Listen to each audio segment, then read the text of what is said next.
Right, hi everyone.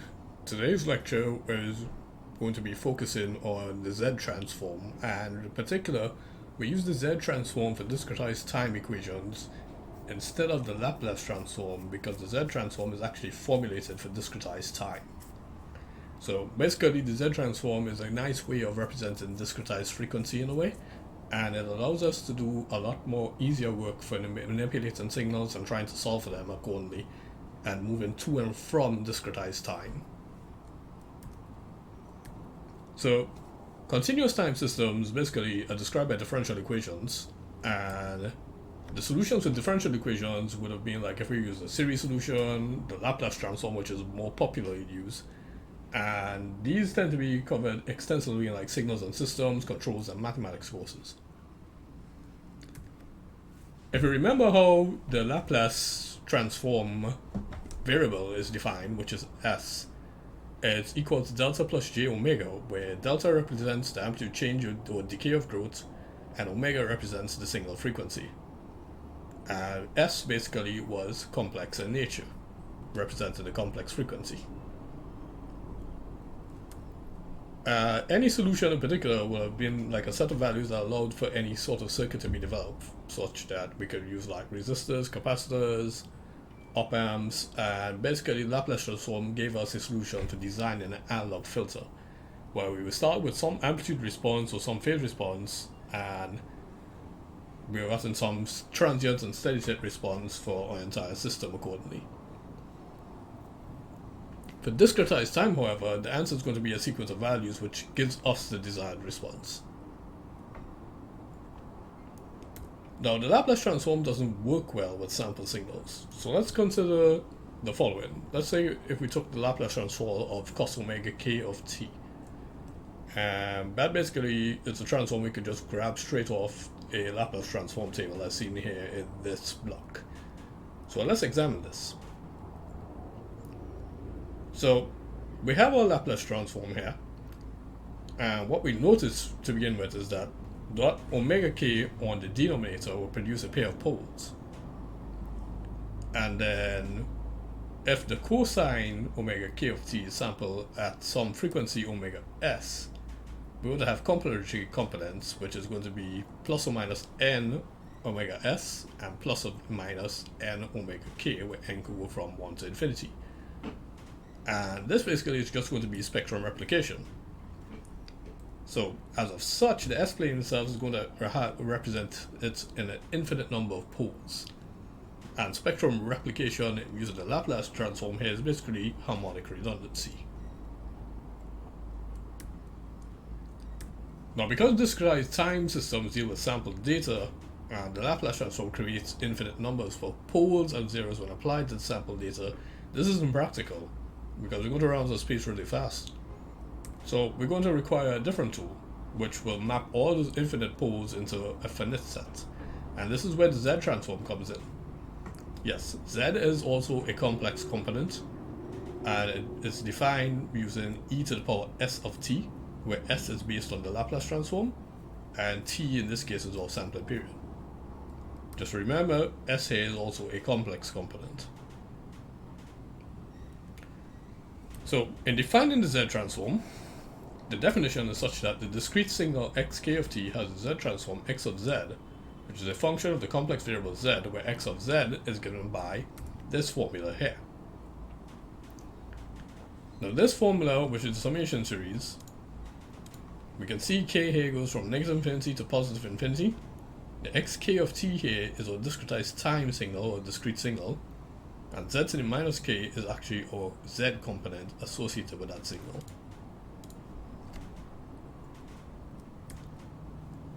So, because it goes from minus infinity to positive infinity, this is referred to as the two-sided Z transform. And because we're dealing with causal signals, we're going to be dealing with the one-sided Z transform. This is what we're going to be using for most of our work in this course. Yes, it produces a complex quantity because of the S component regarding with Z, and also that Z itself is also going to be complex in nature.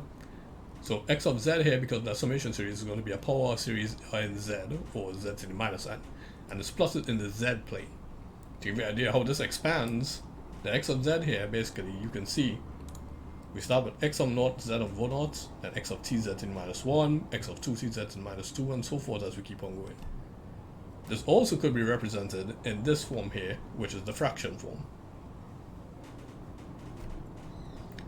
So let's consider the case where sigma here is 0 value. So if we calculate z here for this is basically going to be 1 for all values of plus or minus omega t. If we evaluate this for 8 values of omega, this is basically a rotating phasor, because the magnitude here is hold constant for each one of these, but the e to the minus j omega t, or e to the positive j omega t, represents an angle that we want to be calculating for with respect to omega s here. So omega s ends up going in here, and we end up getting a constant angle regarding this. And in order to remember this, remember that the Euler expansion for e to the minus j omega t was for e to the minus j omega was equal, no, I'm still saying that wrong, I'm sorry again. The Euler expansion for e to the minus j theta was cos theta minus j sine theta, where theta represented this angle. So this is akin to the same thing we're experiencing here for the rotating phasor. So in the S-plane, when we did this mapping, basically this was a point in the S-plane centered about the 0 axis. But in the Z-plane, because it's a rotating phasor, this point moves accordingly here to represent for 0 degrees. And if we had a magnitude associated with the point here, this magnitude is now represented as a circle, which has a constant radius of 1. So if this magnitude here was 1, the radius of this circle here is 1. And this is also referred to as the unit circle. So what that means is that the imaginary j omega axis maps onto the unit circle in an anti-clockwise direction. Now if we consider the real S-plane axis, and we observe this equation here, because sigma here is negative, that means that the magnitude of z is going to be less than 1, and in such a case this is going to be that the region of convergence is going to be inside the unit circle. So back to our S-plane and Z-plane visual representations.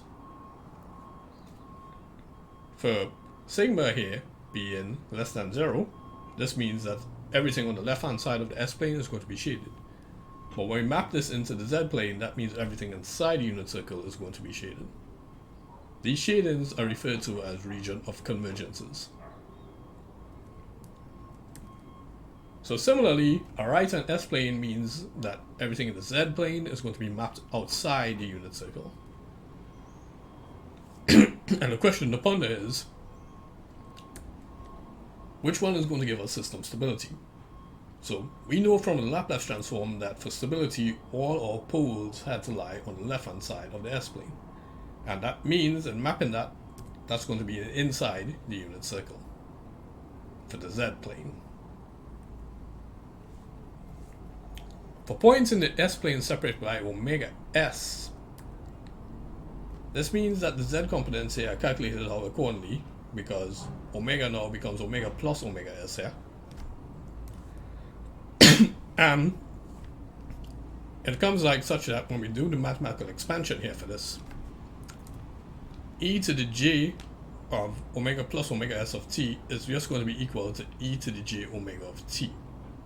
So as such, z1 here and z2 here are going to be equal to each other. And they tend to map onto coincident points in the z-plane. And this also proves that the infinite set of poles and zeros therefore map onto a finite set of poles in the z-plane. So, because we're dealing with the one-sided z transform, and once x of k is causal, we're going to get a complex quantity and it's plotted in the z-plane. And x of z here is basically a power of a series in z. Now one thing to note is that the z transform does not converge for all values of z, and you need to state the region of convergence for any given z transform. So we're going to observe a few examples why we need to state this region of convergence. So let's watch our discretized time unit step here. if we Z transform this, we basically see that if we try to expand this out accordingly, you got 1 plus z to the negative 1 plus z to the negative 2 plus z to the negative 3 plus keeps on going, right? And this is basically a geometric progression. So, as a little bit of research, you're going to have to look up what is the geometric progression formula for a summation series. What I'm going to show you is that if we apply this geometric progression formula to this series, x of z here becomes 1 divided by 1 minus z to the negative 1.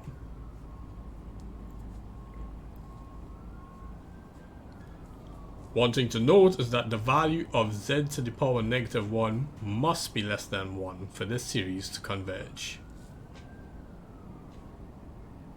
And how we obtain this is that we basically set the denominator here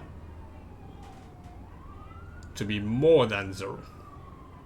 So in that case, we get minus z to the negative 1 being more than negative 1. But if we change the signs accordingly, that more than sign switches to less than. So that means that positive z to the negative 1 is going to be less than positive 1. One thing to remember is that z is complex. So if you need to rearrange this accordingly, and you say you don't want to deal with negative powers and positive powers, we can multiply by z on the numerator and the denominator accordingly. And because we do this, we can still apply the denominator here being more than 0, but now instead of this being z to the negative 1, this is going to be z to the power 1. So, depending on if you deal with negative powers of z or positive powers of z here, the region of convergence is going to change accordingly, because you're stating it for z here, and in this case, z to the negative 1. What this looks like is basically, because the magnitude of z is equal to 1, this is a circle in the z-plane of radius 1. This is also referred to as our unit circle. For the magnitude of z being more than 1 here, this is represented by the blue shaded area. So everything outside the unit circle will represent our region of convergence, defined by magnitude of z being more than 1. Finally, in comparison with the s-plane, the continuous time unit step is basically 1 on s for s more than 0. So this is basically going to be everything on the right hand side of the s-plane.